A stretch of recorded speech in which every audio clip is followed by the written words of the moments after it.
মাননীয় স্পিকার, আপনাকে অসংখ্য ধন্যবাদ। মাননীয় স্পিকার, আপনার মাধ্যমে মাননীয় মন্ত্রী মহোদয়ের কাছে আমার প্রশ্ন, এইচএসসি পরীক্ষা চলছে এবং গত ৩-৪ দিন ধরে আবহাওয়ার যে অবস্থা ছিল, বৃষ্টি এবং পুরো শহর, শুধু তো ঢাকা না, ঢাকা চট্টগ্রাম সহ বড় বড় যে শহরগুলো, সেই শহরগুলো পানির নিচে তলিয়ে গিয়েছিল। আমাদের শিক্ষার্থীরা অনুরোধ করেছিল পরীক্ষাটি একটু পেছানোর জন্য, কিন্তু এই সিদ্ধান্ত নেওয়া হয় নাই এবং যে কারণে আজকে আন্দোলন হচ্ছে, ঢাকায় আন্দোলন হচ্ছে।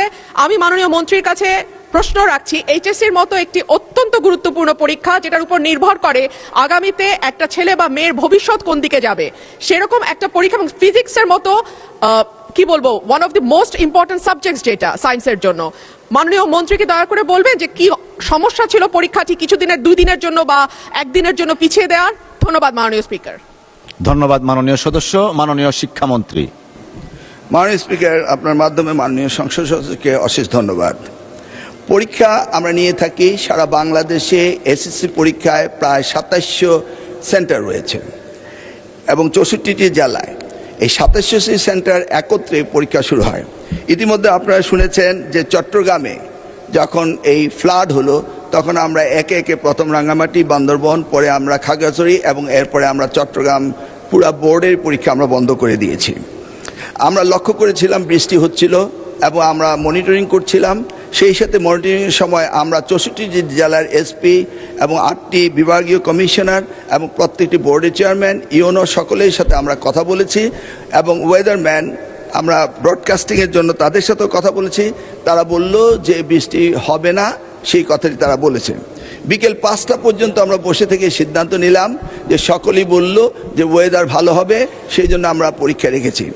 সকালে ঘুম থেকে উঠেই দেখতে পেলাম কুমিল্লা সরকারি মহিলা কলেজের মাঠ পানিতে ভরে গিয়েছে।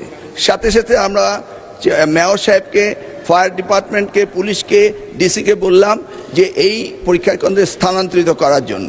তারা তখন সকলকে নৌকায় করে ওই স্কুলের 5তলা ভবন সেখানে নিয়ে পরীক্ষা তারা নিয়েছে। আমরা সেটা দেখেছি তাদের দুর্ভোগ।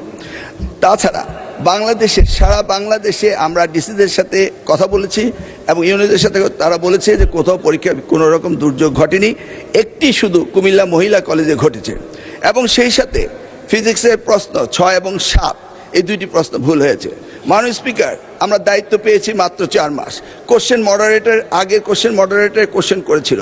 আপনি জানেন যে কোশ্চেন মডারেট করতে হলে এই প্রক্রিয়াটি 2 বছর আগে থেকে শুরু করতে হয়। আমরা এসে কোনো কোশ্চেন তৈরি করতে পারিনি। বিগত গভর্নমেন্টের যে মডারেটর ছিল তারাই কোশ্চেন করেছে।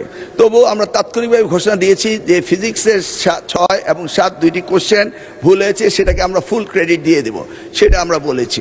এবং